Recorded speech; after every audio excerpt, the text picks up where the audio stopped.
قل يا أهل الكتاب لا تغلوا في دينكم غير الحق ولا تتبعوا أهواء قوم قد ضلوا من قبل وأضلوا كثيرا وضلوا عن سواء السبيل. Téléspectateurs de Gabon Télévision, bienvenue dans votre émission Le Message de l'Islam. Nous allons parler de spiritualité aujourd'hui parce que comme nous le savons, la spiritualité est une variante très importante dans l'existence de l'être humain. Et aujourd'hui, nous allons parler de la mystique islamique. Nous allons parler de ce qu'on appelle le tasawuf en arabe, plus connu sous le nom de soufisme ou encore appelé tazkiya. Alors, c'est une dimension spirituelle de l'islam qui a pour visée la purification de l'âme, une voie par excellence pour rechercher et atteindre une proximité avec la divinité. Elle a pour fonction essentielle d'aider à purifier l'âme des défauts et des vices. C'est un exercice qui permet de se rapprocher de Dieu, le Créateur, et parfaire notre relation à ce Créateur. C'est une clé de la connaissance de Dieu en mettant un accent sur la dévotion en dépit des défis de la vie. Nous pourrions nous interroger sur pourquoi connaître les états de l'âme est essentiel, donc pour plusieurs raisons qu'on va énumérer ici. Donc la première raison, c'est comprendre nos émotions, d'accord, développer la conscience de soi et améliorer la relation à l'autre, cultiver la paix intérieure et progresser spirituellement en développant, on va dire, ce concept qui est très important, comment développer sa proximité avec Dieu. Alors, mais ce qui est plus important, c'est cette définition que nous allons donner. Donc, pour avoir cette définition, nous allons la faire avec notre frère, c'est un habitué de nos plateaux. Assalamu alaikum, cher. Alaikum salam wa rahmatullahi ta'ala wa barakatuhu. Alors, est-ce qu'on peut avoir une définition de ce qu'est la tasawuf ou encore le soufisme? Parce qu'on va avouer que c'est quand même un sujet qui prête, on va dire, à beaucoup de confusion. Alors, c'est quoi le véritable soufisme? C'est quoi le véritable tasawuf? C'est quoi, on va dire, la véritable tazkiya, la purification de l'âme? A'udhu billahi samil alim minash shaitanir rajim. Bismillahir rahmanir rahim. Salatu wassalamu ala rasulillah, sayyidil awwalin wal akhirin. Par le nom d'Allah, le tout miséricordieux, le très miséricordieux, nous implorons le Seigneur afin qu'il déverse sa miséricorde et ses grâces sur le prophète Mohammed sallallahu alayhi wa sallam et ses nobles compagnons. Chers téléspectateurs de Gabon Première, avec un réel plaisir que je vous retrouve aujourd'hui dans le cadre de cette noble émission, de cette noble mission qui est le message de l'islam, qui, comme l'a si bien dit notre frère Issa, traitera aujourd'hui du thème ô combien important du soufisme ou du tasawuf. Comme il l'a si bien dit, c'est une notion qui est très répandue depuis des millénaires et pour lequel beaucoup ont encore besoin de certains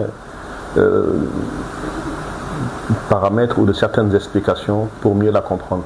Exactement. Et je pense que pour mieux la comprendre, il faut d'abord en définir d'un point de vue étymologique. Non seulement dans la syntaxe, aussi dans l'évolution du terme sur le tissu événementiel islamique, pour comprendre in fine qu'est-ce que ça signifie avant d'aller vers son contenu et sa démarche.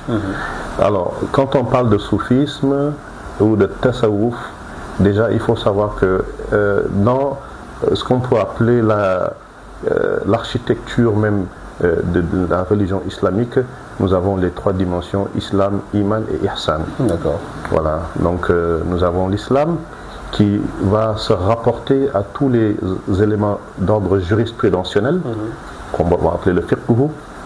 Donc là, c'est tout ce qui a trait au culte, prière, jeûne, les 5 principes de l'islam, comment est-ce que c'est organisé d'un point de vue cultuel. Il y a aussi ce qu'on appelle les mu'amalat, c'est-à-dire les rapports sociaux, la dimension sociale de l'islam. Nous avons la iman qui se trouve être la fondation même sur laquelle la bâtisse de la religion doit être érigée, qu'on appelle l'ilm al-aqida, c'est-à-dire vraiment la connaissance au point de vue de l'acceptation du cœur, et qui a pour porte d'entrée ce qu'on va appeler la shahada, l'attestation de foi, qui est la porte d'entrée pour tout musulman, et qui sera aussi la porte de sortie pour tout musulman, nous le souhaitons, de finir notre vie dans l'acceptation et dans cette proclamation de l'unicité d'Allah, que le prophète Mohammed alayhi salatu wassalam est son envoyé, d'accepter aussi la prophétie dans toute sa chaîne, depuis Adam jusqu'à celui qui a précédé le prophète Mohammed Isa alayhi salam, et d'accepter aussi qu'il y a le paradis, l'enfer, et que nous serons jugés in fine demain, le jour du jugement dernier, sur la base des actes que nous aurons posés sur notre vie terrestre. Alors, je vais certainement, c'est-à-dire, je ne sais pas si vous avez tout épuisé, mais j'espère que vous allez bien garder ce que vous dites.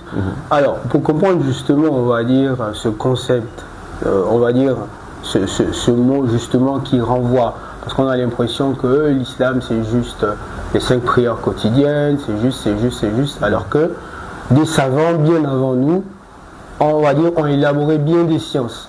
La première science que l'on connaît le plus, c'est par exemple la science du tawhid. Mais les savants également, parce qu'il y a eu des ascèses, c'est-à-dire que le prophète Mohammed sallallahu alayhi wa sallam, j'en discutais même avec un frère dans une émission précédente, où il disait qu'il a d'abord éduqué ses compagnons, et ensuite, lorsque, on va dire, les ouvertures sont arrivées, ils étaient à même de se surpasser parce qu'ils avaient reçu comme une certaine ascèse, enfin une éducation d'ascèse, une éducation de spiritualité qui leur avait été donnée par le prophète. Alors aujourd'hui on parle de tasawuf, qu'est-ce qu'il en est exactement? Frère Issa, quand on revient même à l'origine même de l'islam, le prophète Mohammed sallallahu alayhi wa sallam, il a reçu la révélation où il l'a reçu dans la grotte de Hira. Exactement. Que faisait-il à la grotte de Hira? Ouais, on peut dire qu'il méditait. Il méditait. La méditation est l'un des instruments phares de l'ascétisme. Vous voyez. Donc, quand le prophète a commencé à prêcher l'islam, les 13 premières années qui ont été vraisemblablement très difficiles pour l'islam, puisqu'il a été persécuté à la Mecque, une persécution qui ne dit pas son nom, au point où il y a eu une première vague d'émigration qui a été vers l'Abyssinie, l'Éthiopie chrétienne d'avant, du Négus. Alors, le prophète Mohammed sallallahu alayhi wa sallam a commencé par la méditation. Il a commencé par l'invocation du Seigneur. C'est dans ce sillage qu'il a reçu la révélation. Mais le soufisme, en tant que terme, en tant qu'expression ou en tant que mot, a commencé à voir le jour, mais dans une démarche qui est graduelle.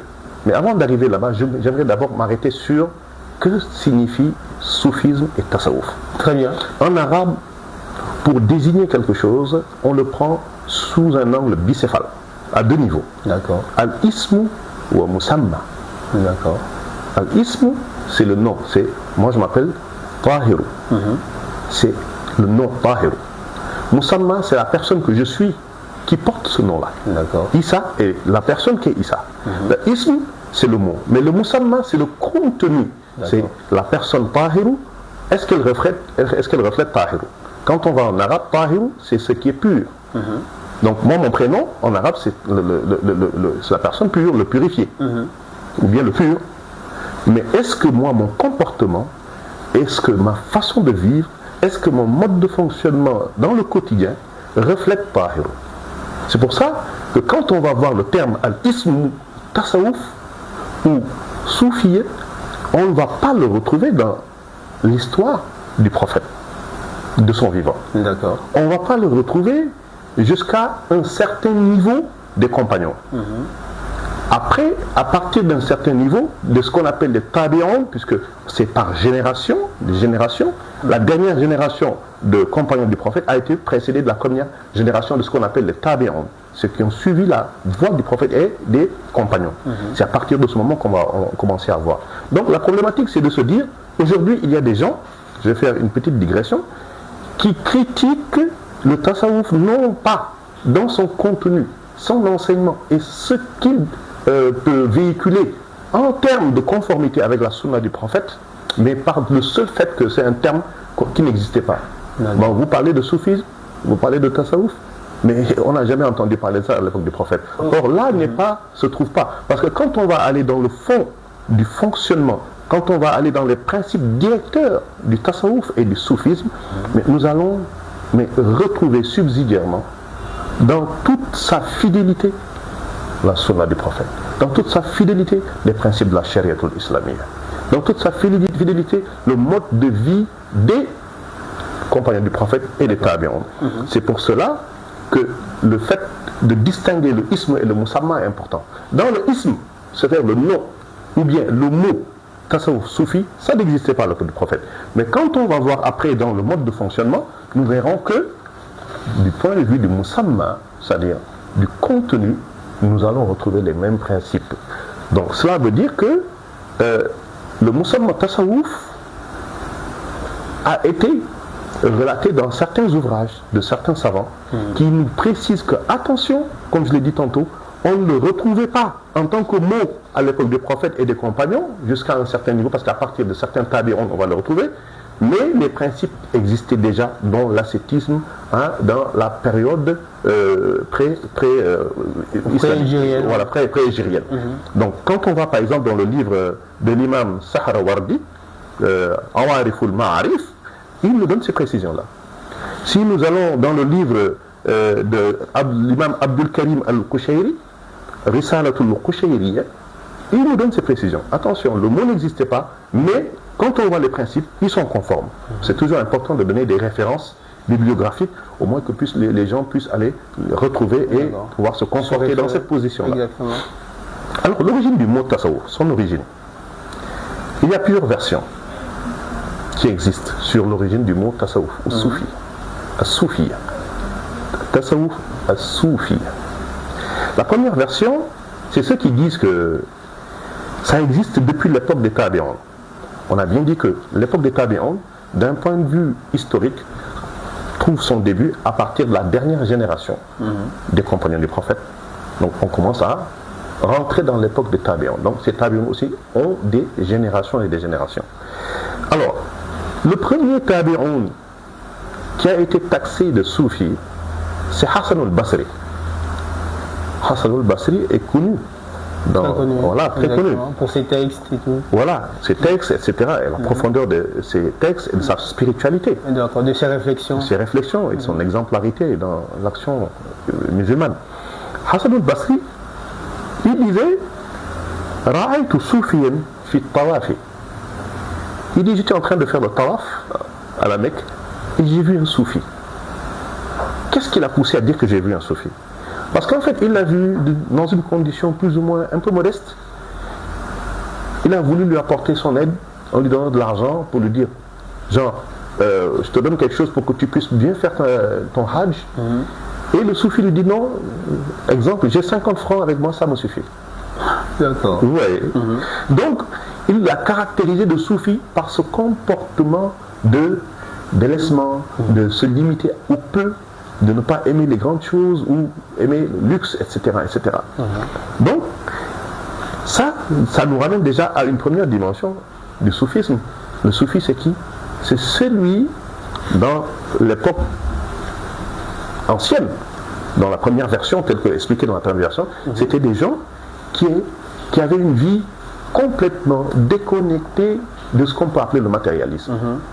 Déconnecté de ce qu'on peut appeler la vanité, ou déconnecté de ce qu'on peut appeler aujourd'hui l'ostentation. D'accord, mais est-ce qu'il y avait un objectif qui était recherché, par exemple, dans cet ascétisme, s'il faut le dire comme ça? Oui, l'objectif qui était recherché, on va en arriver sur la troisième version. D'accord. Parce que même l'imam Fawri disait aussi qu'il a connu le soufisme à travers Abu Hashim al-Soufi, qui était aussi un grand savant, un homme de Dieu. Il disait que c'était à travers cette personne qu'il a connu la démarche soufi, qu'il a connu le soufisme, qu'il a connu al-Soufi. Et il disait que Abu Hashim al-Soufi, c'était un tabi'un. C'est ça la particularité, comme Hassan al-Basri, comme le soufi qu'il a rencontré lors du tawaf. C'est lui aussi, c'était un tabi'un, vous voyez. Donc à partir de ce moment, il dit, c'est grâce à ce tabi'un qui est Abu Hashim al-Soufi qu'il a pu déceler les velléités et l'aspect caché de ce qu'on peut appeler l'ostentation. Dans ce que tu fais, l'intention que tu as eue ou pas, comment est-ce que tu vas faire pour purifier tes actes, que ça puisse sortir du cadre de l'ostentation. Il a eu cette démarche, il a eu cette capacité, cette faculté dans son compagnonnage avec ce tabi'un qui est Abu Hashim al-Soufi. La deuxième version dit quoi? La deuxième version dit, il y a ceux qui disent que le soufisme, ou le tasawwuf, est apparu bien après les tabi'un. D'accord. Vous voyez. Donc on nous parle de l'époque des tabi'un, on nous parle de l'époque post-tabi'un. Ils disent que sa naissance donc serait consécutive à une dégradation à grande échelle, exponentielle, des mœurs, le délaissement des valeurs fondamentales de l'islam, l'humilité, la crainte révérentielle. Les gens étaient à un certain moment, bon, on suppose que... On va dire qu'ils étaient déconnectés. Déconnectés, la vie, les biens, voilà, les gens, comme la déconnexion était trop apparente. Et il y a eu des groupes de personnes qui, pour sauvegarder et préserver leur religion, ils ont fait le hijr. Ils se sont retirés pour aller dans des coins, pour s'esseler, pour pratiquer leur religion et pouvoir se prémunir de ces vices en purifiant leur âme par l'isolement, par le zikr, par. Est-ce que vous voyez? Ça, c'est la deuxième version. Donc, c'est par souci de préserver leur foi intacte qu'ils se sont retirés. Donc, on voit déjà ici qu'il y a la première dimension qui arrive, dont vous avez parlé tout à l'heure, la dimension fondamentale de purifier son âme. Pourquoi purifier son âme? On y arrivera après, pour échapper à certains vices qui peuvent venir attaquer cette dimension de l'âme qu'on appelle le nafs. Exactement. Voilà. Donc il y a cette version qui dit, donc c'est à partir de ce contexte de dépravation des mœurs, de ce contexte de renchérissement du matériel, de la passion charnelle, de la vie, de la richesse, etc., que eux, ils se sont retirés et on a commencé à les appeler soufis. Deuxième version. Par contre, juste pour préciser, si nous faisons une comparaison avec notre époque, je pense que notre époque est plus ou moins similaire à leur époque. Donc, on pourrait dire que le fait d'engager la foi voie soufie, comparativement à ce qu'ils ont vécu eux, on pourrait dire, d'un point de vue personnel, que ce serait aujourd'hui peut-être une solution de sortir ou de pouvoir se prémunir de tout ce que nous vivons, le monde du matériel, de la grande consommation, etc., où maintenant les rapports sociaux, les valeurs, même qui sont nos valeurs ancestrales et culturelles, sont complètement délaissées. En allant vers la démarche soufie, on peut se retrouver et se réconcilier avec soi-même, comme vous l'avez dit au début de l'émission. D'accord. Nous allons aussi citer Ibn Khaldoun. Ibn Khaldoun. Voilà. Ibn Khaldoun, nous savons tous que c'est le père de la sociologie. Et le père de ce qu'on appelle les études de sciences sociales. C'est vrai que nous avons l'habitude de citer Jean-Jacques Rousseau, etc. Attention, avant eux, il y avait depuis l'époque pré-médiévale, on avait Ibn Khaldoun qui était un grand penseur arabe qui, dans son ouvrage Muqaddima, a énoncé ou a écrit ou a ressorti le terme soufi. Vous voyez. Donc cette notion de soufi était utilisée pour identifier les gens qui se retiraient pour aller pratiquer la prière, pour aller dans l'ascétisme, pour aller sauvegarder, préserver leur foi, préserver à l'abri de leur milieu naturel, qui était un milieu qui était très agressif en matière de matérialisme, etc. En conclusion sur cette partie, les deux versions peuvent être validées. D'accord. La version qui la situe au niveau de Tabi'un, puisque Hassan al-Basri a vu quelqu'un, puisque Abu Hashim a lui-même été identifié comme un soufi et Tabi'un en même temps.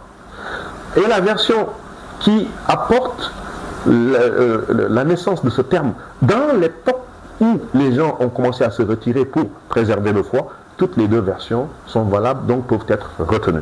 D'accord. Mais si nous venons au père de ce qu'on peut appeler le mazhab le plus connu, le mazhab Malik, qui est l'imam Malik.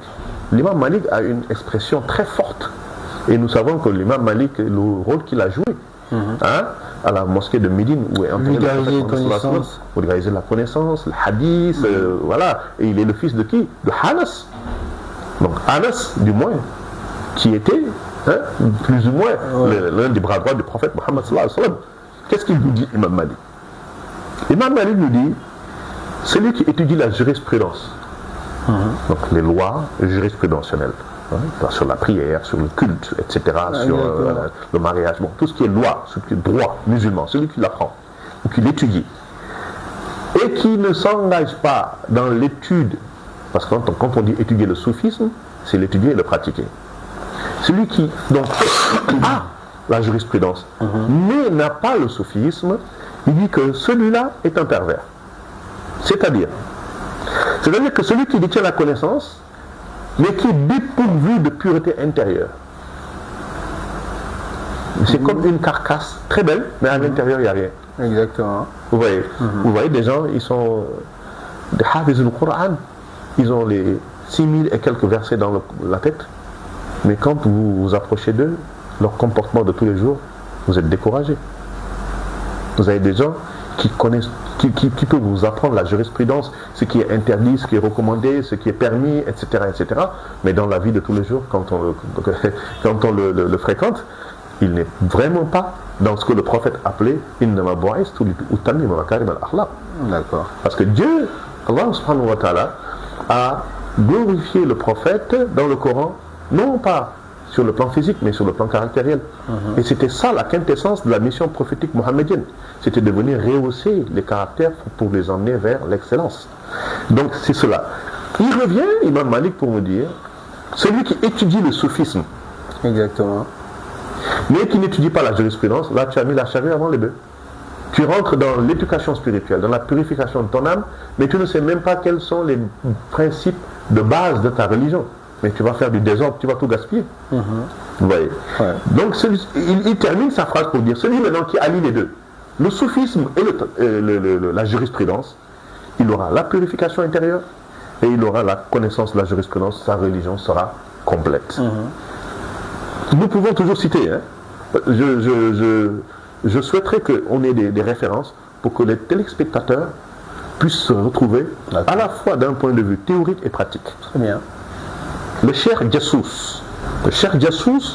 a également fait un traité dans son exégèse du livre malikite qu'on appelle Ibn Ashir. Il a fait une exégèse de Ibn Ashir où il a fait ressortir aussi la notion de soufisme. Ibn Taymiyyah, très connu, a dit que le terme le tasawwuf, les gens qui sont dans la démarche du tasawwuf, vient de l'expression qui désignait à l'époque un style vestimentaire qu'on appelle souf. C'était une tunique ou un vêtement fait à partir de la laine très simple, qui ne coûtait pas cher. C'était vraiment le signe de la simplicité dans toute sa plénitude, quoi. Donc il dit, c'est des gens qui portaient cela toujours dans le même ordre d'idée de se retirer des choses du monde, de se retirer du matérialisme, de se retirer de l'ostentation. Ils portaient cet habit qu'on appelait souf. On les appelait le soufi. C'est-à-dire que c'est des gens qui portaient cette tunique qu'on appelait assouf. D'accord ? C'est des gens très humbles, qui étaient très simples et qui n'accordaient aucune importance à la vie ici-bas. Leur préoccupation majeure, c'était de préparer la vie future, la vie éternelle. D'accord. Voilà. Alors, là, on va un tout petit peu rentrer dans le vif du sujet. Alors, le soufisme, on va dire, bon, la tasawwuf, hein, pour ne pas faire peur, la tasawwuf est-il un moyen de se rapprocher d'Allah, se rapprocher de Dieu? Déjà, un tasawwuf, ça signifie ceux qui ont les hautes aspirations à atteindre les caractères les plus nobles. D'accord. Alors, c'est quoi l'objectif d'avoir des bons caractères? C'est d'avoir l'agrément divin. Parce que ce qui fait fondamentalement la particularité de l'islam, c'est qu'elle est factuelle, c'est une religion factuelle. Chez les musulmans, on va le mesurer sur le baromètre de ton comportement.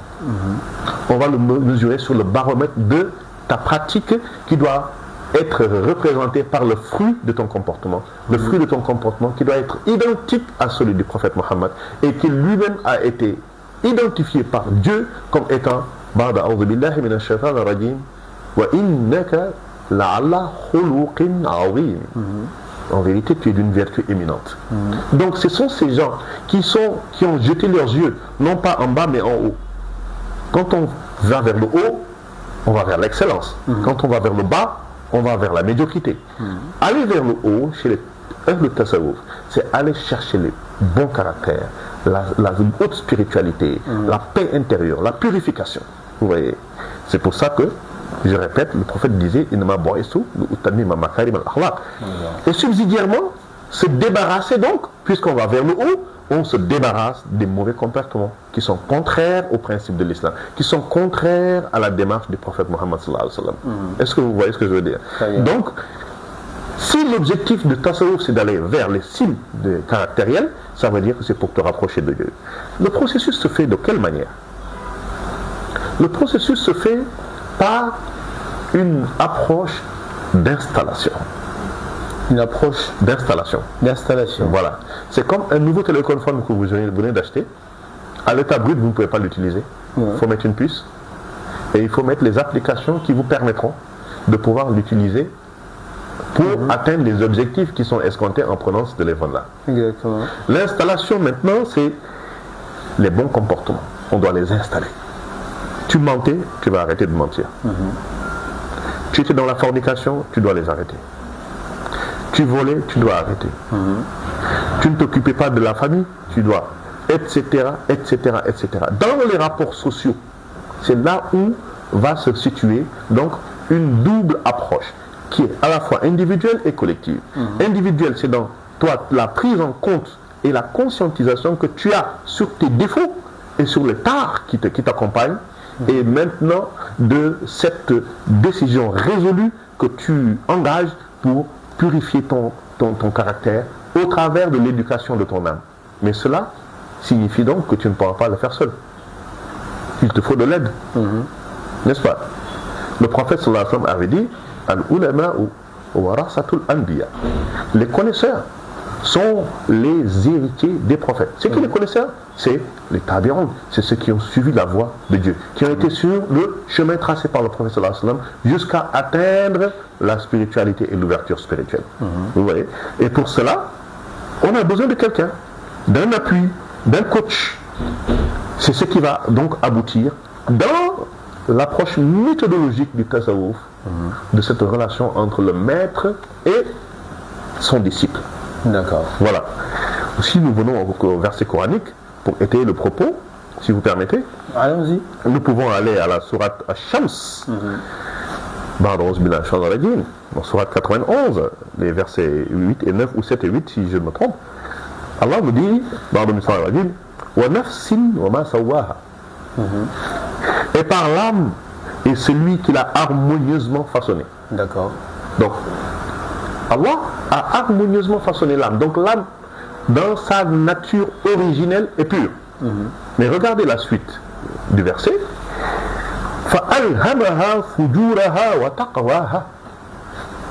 Et lui a alors inspiré le nafs, au nafs, son immoralité de même que sa piété. Donc ça veut dire que l'âme est dans une sorte de vacillation entre l'immoralité et la piété.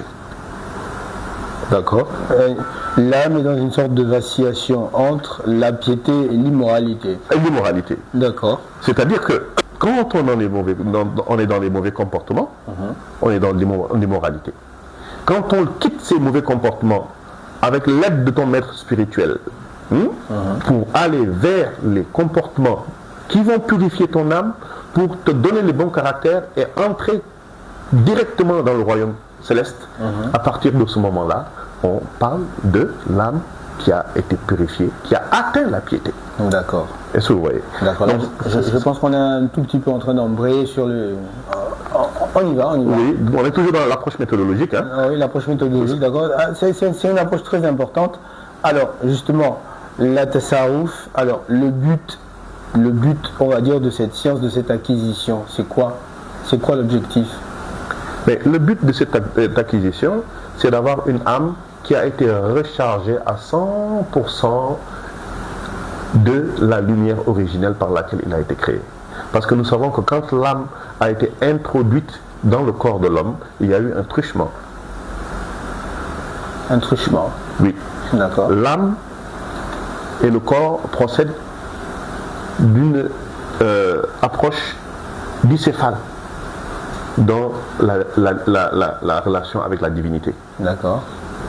Il y a chez Dieu ce qu'on appelle le amr et le khalq. Le amr, c'est tout ce qui procède de ce qu'on peut appeler le secret de Dieu. Le khalq, c'est le secret de Dieu, mais qui a été exposé.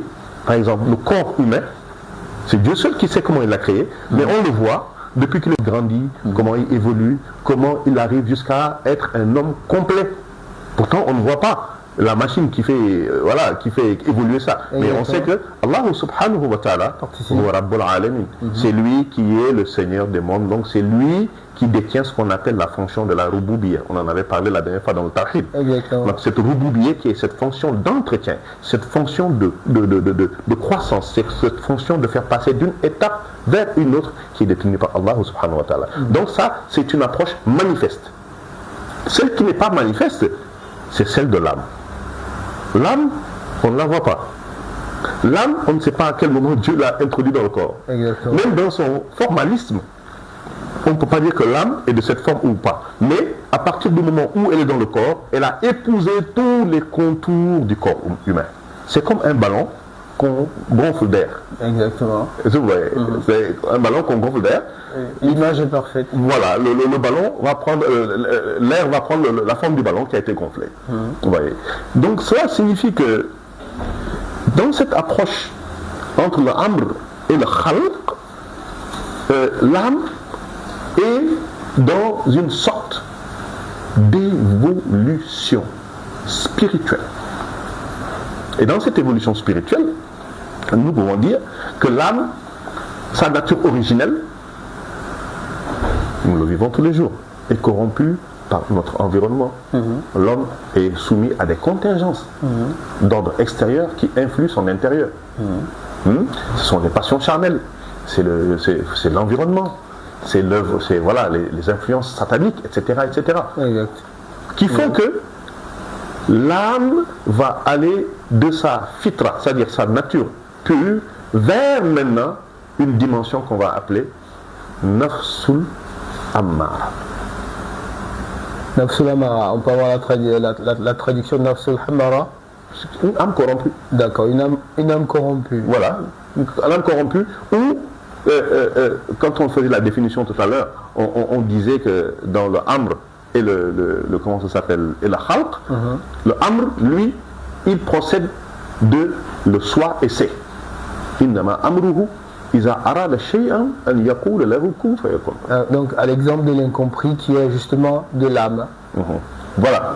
Parce que l'âme souvent, beaucoup en fait hésitent souvent d'en parler parce que effectivement, parce que même les plus grands initiés, lorsque certains individus sont venus leur poser la question de savoir, dites-nous ce qu'est l'âme. Ils se sont abstenus de le dire. Pourquoi aujourd'hui? Oui, parce que déjà l'âme, en arabe c'est le ruh. Mais quand on vient même dans, si on faisait un jeu de définition étymologique de ruh, on va retrouver une floraison de définitions. Exactement, le Coran en parle d'ailleurs. Voilà, parce que le Coran nous interpelle sur un point.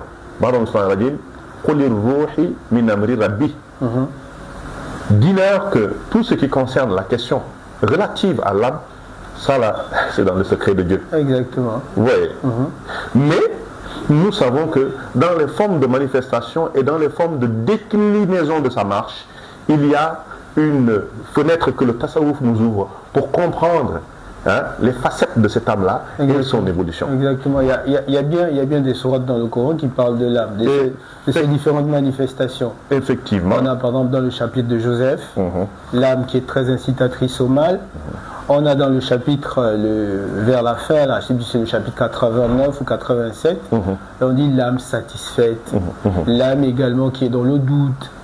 Donc, en fait, le prophète a eu raison, par exemple, de ne pas répondre à cette question parce qu'il savait que l'âme prend bien des états. Même d'un point de vue, c'est là où le tasawwuf va te donner une contribution qualitative. L'âme, qui est le ruh, qui procède de amr, qui est dans le secret de Dieu. Parce que les humains ont pu résoudre tous les problèmes ont beaucoup de problèmes, mais vraiment beaucoup de problèmes, avec une avancée exponentielle de la science.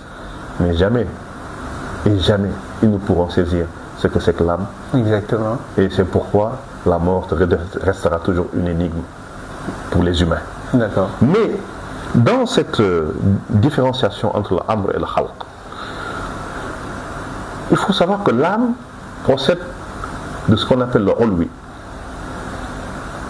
Ulwi. D'accord. C'est-à-dire que l'âme a pour origine les cieux. C'est le ruh. Il est pur quand il arrive des cieux. D'accord. Alors que le corps, avant que l'âme n'arrive, il était inerte, il ne savait rien, il ne pouvait rien faire, mais il est insignifiant à la limite. Lui, il est fait de terre. Donc, vous voyez. Donc, c'est la rencontre entre un élément des cieux et un élément de la terre qui forme ce qu'on appelle l'homme. Ouais, exact. Est-ce que vous voyez? Si nous poussons la réflexion, ce qui vient des cieux, nous ne le connaissons pas. C'est le ghaib. Exact. C'est le monde invisible. Ce que nous voyons qui est notre corps, la personne qui parle que je suis, c'est le shahada. C'est ce qui est apparent. Donc, on voit même que dans le truchement entre l'âme et le corps, on retrouve alimul ghaibi wa shahada. Nous voyons que Allah qui détient la connaissance intrinsèque et profonde, manifeste, incommensurable de ce qui est apparent et de ce qui est caché.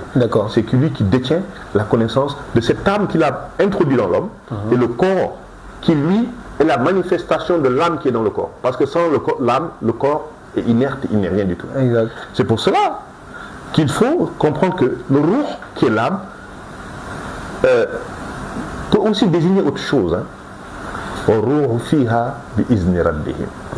Ici, ne signifie pas l'âme telle que nous l'avons expliqué dans le corps de l'homme. Non, ça signifie l'ange Gabriel. D'accord. Issa, prophète Issa, Jésus, Ruhullah, l'Esprit de Dieu.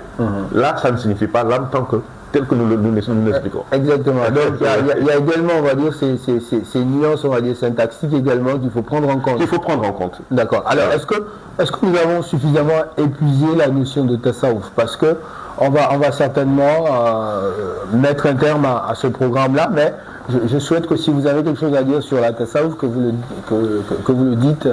Voilà, comme ça, on va certainement, voilà, dans certainement 5 minutes, on va clore ce programme, certainement pour revenir sur les états de l'âme après.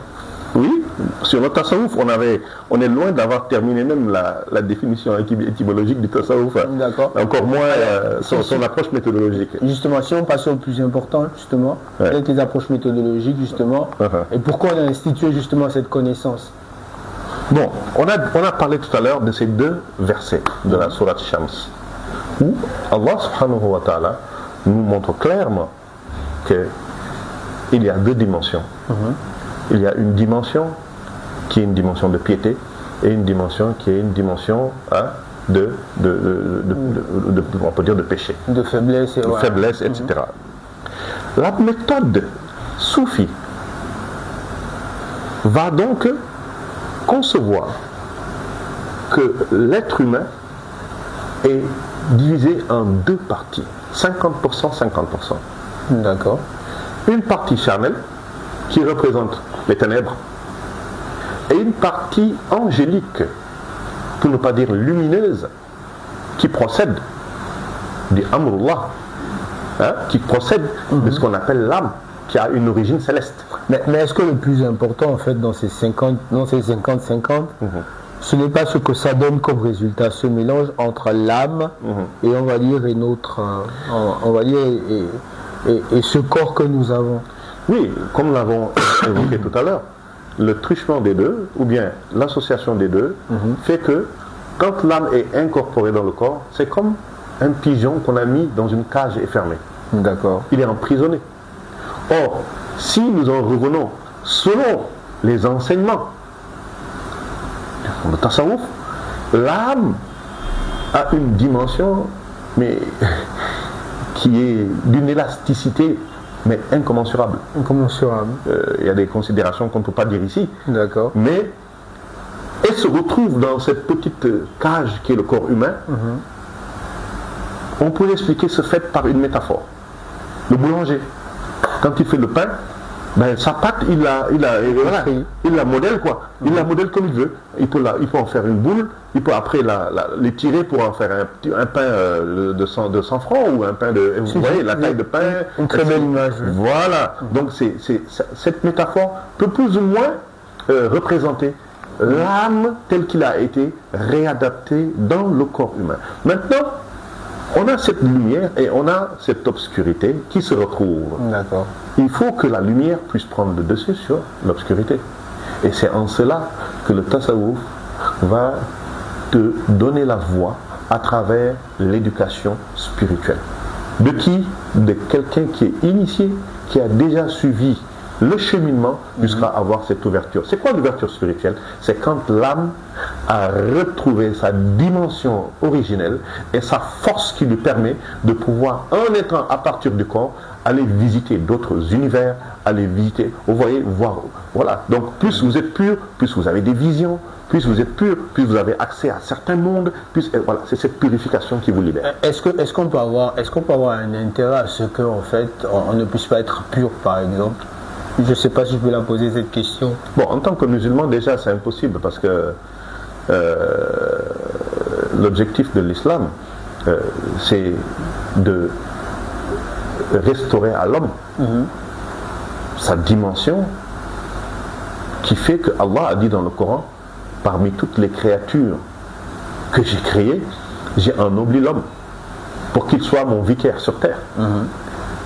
Bon, être le vicaire de Dieu sur terre, ce n'est pas d'un point de vue symbolique être Dieu. Dieu est unique. Mais c'est d'avoir les comportements qui sont propres à ce qu'on peut appeler les anges. Tu es sur terre, mais quand on te voit, tu es comme un ange. D'accord. Mais c'est-à-dire que cet aspect de l'âme-là est vraiment, bon, on va dire, très intéressant. Par exemple, dans la sourate 38, dans la sourate Sad, voilà, Allah il est unique, mais c'est également lui qui nous dit, il a dans la sourate Sad, je crois, au verset 79, il va nous dire, il a un soufflet. Est-ce que ce souffle-là qui est en nous, qui est divin, en fait, ne nous relie pas un tout petit peu à lui? Mais c'est ce qui fait même la particularité de la notion de Amr.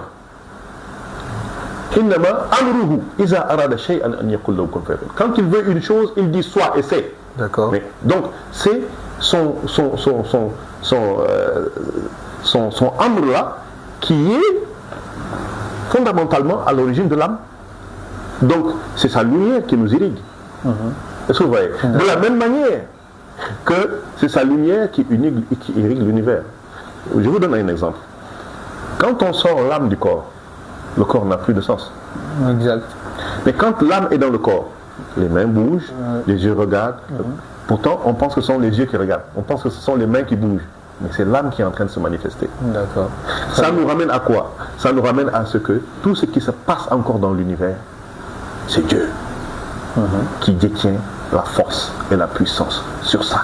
Au même titre qu'il a pris cet embryon-là, il l'a façonné, modelé, il l'a introduit en nous, c'est ce qu'on appelle l'âme, le ruh, qui donc nous permet de gesticuler, qui nous permet de faire, d'avoir la vie. Ouais, parce que quand on discutait tout à l'heure, en fait, j'aimais bien l'aspect que vous avez dit, en fait, l'aspect le plus important, c'est que on a la possibilité, par exemple, de voir l'évolution de l'embryon. Mais chose, on va dire, très, très intéressante, c'est que lorsque l'on met la vie dans cet embryon, dans cet amas de chair, on marque la chose la plus importante dans tout cela, c'est ça. Parce que s'il n'y a pas d'âme, par exemple, bébé ne va pas crier, il ne va pas rire, il ne va pas ci, il ne va pas ça. L'âme. Toujours l'âme. Toujours l'âme, parce que c'est dans le sens même qu'il était très important qu'on fasse cette dichotomie ou cette distinction entre le amr et le khalq. D'accord. Vous voyez, je pense avoir plus ou moins bien expliqué ça. Très bien. Mais moi, j'aimerais un peu plus sur l'approche méthodologique à Sophie. Revenir sur un tafsir. On va certainement y revenir. On va certainement y revenir dans la deuxième partie parce que là, on a pratiquement épuisé la première partie. D'accord. Alors, nous allons certainement revenir dans une deuxième partie pour parler, on va dire, de ce sujet qui est très important relatif à la tasawwuf. La tasawwuf aussi que l'on connaît plus sous le nom de soufisme. Le soufisme, c'est simplement la spiritualité voilà, cet aspect de la spiritualité de l'islam qui est, on va dire, très grand, très important, mais dont on ne parle pas souvent beaucoup, parce que c'est un peu miné, on va dire, de beaucoup de préjugés et tout ça, mais bref, là n'est pas la question. Donc nous allons revenir dans la deuxième partie, certainement vendredi prochain, sur, on va dire, cet aspect de la tasawwuf ou de la tazkiya ou du soufisme si vous voulez, et nous allons également venir en deuxième partie sur les dimensions de l'âme et les états de l'âme. Donc nous vous disons à très prochainement pour un prochain numéro sur votre programme Le Message de l'Islam. قل يا أهل الكتاب لا تغلوا في دينكم غير الحق ولا تتبعوا أهواء قوم قد ضلوا من قبل وأضلوا كثيرا وضلوا عن سواء السبيل